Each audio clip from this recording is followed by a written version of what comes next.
Bonjour à tous, aujourd'hui on va parler de convexité et convexité des fonctions donc de référence, c'était la fonction carré, la fonction cube exponentielle inverse et racine carrée. Voilà, ça c'est des fonctions vraiment qu'il faut connaître, on va dire par cœur, il faut savoir un petit peu leurs propriétés. Et une propriété importante des fonctions, eh bien c'est justement leur convexité. Donc on va étudier ça.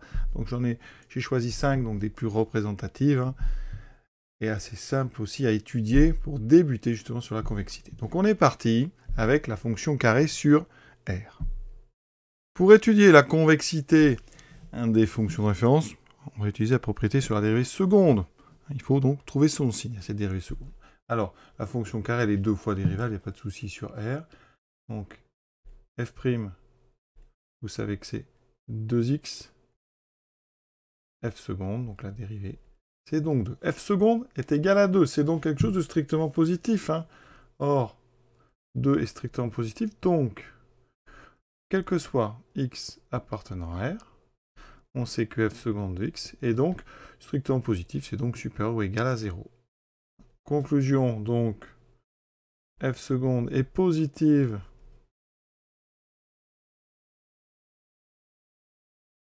sur R, et donc, d'après le cours, f est convexe. Alors regardons sa courbe. La convexité sur R, ça veut dire que la courbe est toujours au-dessus de cette tangente. Et donc, évidemment, vous la connaissez, cette courbe, c'est la parabole. Je prends ici un point quelconque sur la courbe. Eh bien, la tangente, je vais la faire comme ça. Voilà, vous voyez, la tangente, elle est bien sous la courbe. Et en chaque point, on a vraiment cette qualité-là, c'est que la tangente est toujours sous la courbe. Voilà. Et si on regarde ce qu'on appelle la courbure, on voit bien qu'ici, à chaque fois, la courbe semble orientée ici vers le haut. Alors le mieux quand même, c'est de parler de position de tangente. Ici, donc, chaque tangente, donc je le répète, est située sous la courbe. C'est donc caractérisation de la convexité de la fonction carré. On s'attaque maintenant à la fonction cube, avec sa fameuse courbe ici, et son fameux point d'inflexion au niveau de l'origine. Donc on en reparlera après avoir dérivé. Donc évidemment, c'est une fonction de 2 fois dérivable, ça fait 3x2, il n'y a pas de souci. F seconde de x est égal à 6x, et donc là, on va faire un tableau de signes. Tableau de signes, assez simple à faire, évidemment. Le signe donc, de f seconde, c'est par rapport à 0. F seconde s'annule donc en 0.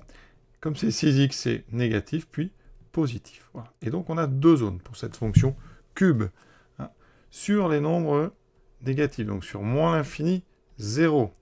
F seconde est donc toujours négative. Et donc, f est concave. Sur, bien sûr, moins l'infini, 0. On va regarder ce que ça donne sur la courbe.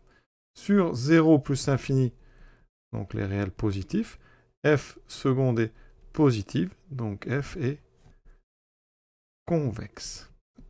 Et donc on a un changement ici de signe pour la dérivée seconde, donc elle s'annule en changeant de signe. Donc ici on a point d'inflexion sur la courbe. Point d'inflexion sur la courbe. Alors, un point d'inflexion, c'est quelque chose de particulier. Regardez, si je trace la tangente au niveau du point d'inflexion, donc la voici, c'est en fait tout simplement l'axe horizontal, eh bien on voit deux zones bien nettes. Avant 0, eh bien, vous avez toute la courbe, vous voyez la courbe est toujours ici, et à chaque tangente que vous avez tracée dans cette zone, la courbe sera en dessous. Donc on a justement une zone où la fonction est concave. Au niveau de l'origine, on a une tangente très particulière parce qu'avant on arrive par dessous et on ressort par dessus. D'accord ? Et donc ça c'est caractéristique des points d'inflexion, c'est une tangente qui traverse la courbe, et donc à droite, on a une zone convexe. Vous voyez que ici, la courbure ici est vers le haut. Ça ressemble, on va dire, grossièrement à une parabole orientée vers le haut. Et à gauche, ça ressemble grossièrement à une parabole orientée vers le bas. Et donc ce changement-là, c'est ce point d'inflexion, donc à connaître vraiment par cœur. Troisième fonction de référence, la fonction exponentielle, avec sa courbe ici. Alors, elle est dérivable évidemment 2 fois au moins. Alors, je vais me faire ça en noir, donc f', donc c'est exponentielle de x, on le sait. Et donc si on redérive f seconde, ça donne exponentielle de x. Or, on sait que, quel que soit x appartenant à R, exponentielle de x est toujours strictement positive. Donc, quel que soit x appartenant à R, la dérivée seconde est positive. Alors, positive, on met supérieur ou égal, même si là, c'est encore mieux, c'est strict. Donc, effectivement, ça veut dire que f est toujours convexe sur R. Donc, la courbe de l'exponentielle est toujours au-dessus de ses tangentes. Alors, la tangente la plus connue, c'est celle qui est en pour x égale 0. Donc, elle est ici, voilà. Très connue. Et vous voyez que si je trace des tangentes n'importe où, eh bien, la courbe sera toujours au-dessus. Les tangentes seront en dessous. Voilà. Et on a, vous voyez, une courbe qui est plutôt, en termes de courbure, orientée donc vers le haut. Voilà. Donc ça, c'est à connaître par cœur. Exponentielle est une fonction convexe sur R. La fonction inverse, avec sa valeur interdite. Donc ici, on a deux zones, moins l'infini, 0 exclu, union 0 plus l'infini. Donc sa courbe, vous la connaissez, ça s'appelle une hyperbole. Et donc on a deux branches. La branche pour les nombres, pour les abscisses négatives, la branche pour les abscisses positives. Alors la dérivée, pareil, c'est des dérivées que vous connaissez très bien, les dérivables sur R étoile.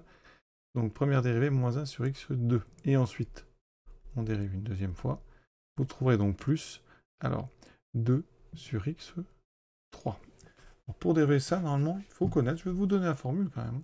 Quand on dérive 1 sur, ici, x puissance n, eh bien, en dérivant, on trouve moins n sur xn plus 1.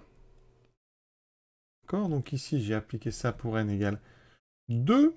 Donc la dérivée de 1 sur x2, c'est moins 2 sur x3. Voilà. Comme là, moi, j'avais déjà un moins présent devant le moins 1 sur x2, j'ai donc ici un plus. Ça veut dire quoi? Ici que f' seconde est du signe de x cube. Donc, on va faire le tableau de signes de cette dérivée. Voilà. X moins l'infini. Alors, attention, il y a une valeur interdite en 0. Plus l'infini. F seconde. Donc, son signe. C'est donc, alors, 2 est positif. Sur les négatifs, x cube est négatif. Donc, c'est moins ici. Plus. Donc, on a deux zones.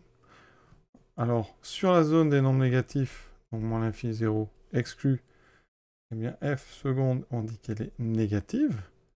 Donc, f est concave. Donc, sur cet intervalle. Et sur l'autre, sur 0 plus l'infini, f seconde est positive. Non, même, on peut mettre positive ou nulle, même si elle ne s'annule pas. Donc, f, elle y est convexe. Alors, regardons la courbe. Effectivement, quand on est à gauche, eh bien, si vous tracez une tangente, alors, eh bien, ici, la courbe est sous la tangente, donc on est bien sur une partie concave. La coupure en deux, la courbe avec la valeur interdite, et de l'autre côté, si vous tracez une tangente, effectivement, la tangente, cette fois-ci, est en dessous, donc on a bien une partie qui est convexe. On finit avec la racine carrée. Alors, ici, on va l'étudier sur R plus étoile. Il faut savoir que la racine carrée, elle est définie en 0, racine de 0, c'est 0. Par contre, elle n'est pas dérivable en 0. Donc, c'est pour ça qu'on va dériver uniquement donc, sur R plus étoile. Et sa dérivée, vous la connaissez, 1 sur 2 racine carrée de x. On dérive une deuxième fois. Donc ici, on va utiliser une formule que je vais vous donner. La dérivée donc de 1 sur, donc 1 sur u, il faut la prendre par cœur. C'est donc moins u' sur u carré. D'accord? Sinon, vous pouvez toujours utiliser u sur v avec un u qui vaudrait 1. Donc ici, alors, 1 sur u', la dérivée, donc, moins, donc on a un moins. U', c'est la dérivée donc, de 2 racines carrées de x. Donc dérivée de 2 racines carrées de x, c'est 2 fois la dérivée de racine carrée. Donc on obtient ceci. Sur u carré, donc 2 racines carrées de x au carré. Alors en haut, les deux se simplifient. Il me reste donc 1 sur racine carrée de x. Et en bas, on met au carré, ça fait 4 fois racine de x au carré, ça fait 4x. Bilan, il reste moins 1 quart de x racine carrée de x. Effectivement, hein, quand vous avez, ça je vais le détailler, c'est un cas en général, 1 sur, je vais faire en plus foncé, 1 sur a sur b, eh bien ça fait 1 sur a fois 1 sur b, ça fait 1 sur A fois B. Donc c'est pour ça que ce racine carrée de x se retrouve en bas, multiplié par x. Pour ceux donc, qui veulent dériver avec u sur v, j'aurai donc cette fameuse formule, hein, dérivée de u sur v, qui est donc u'v moins uv' sur v carré. Donc j'applique ça à ce qu'il y a au-dessus, donc 1 sur 2 racine carrée de x, sachant ici que 1, ben, c'est u de x, et que 2 racines carrées de x, c'est v de x. J'obtiens. Donc en haut, u' dérivé de 1, ça fait 0. Donc u'v, ça fait 0.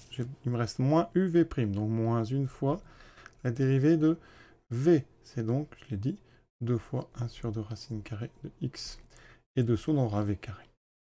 Et vous voyez qu'on retrouve la même chose. Donc ce fameux moins 1, ici 4, alors j'ai oublié le carré, ici 4x racine carrée de x. Alors on va faire le tableau de signes, mais on sait que ici, hein, sur R plus étoile, x est strictement positif, donc notre dérivée, vous voyez, 4x et racine carrée de x sont positifs strictement, il me reste juste le moins qui est là, f seconde de x est donc strictement négatif. Donc elle est négative ou nulle. Conclusion, donc, ça veut dire que f seconde est négative sur R plus étoile, et donc la courbe est concave. Elle est donc toujours sous ses tangentes. Et vous pouvez vérifier hein, cette forme-là. Ici, prenez la tangente, hein, voilà, et la courbe, effectivement, elle vient en dessous. Voilà. Donc voilà les 5 fonctions de référence hein, qu'on peut étudier quand on apprend cette notion de convexité chez les fonctions. Voilà. Je vous souhaite une bonne fin de journée à tous. On va s'arrêter là et à bientôt.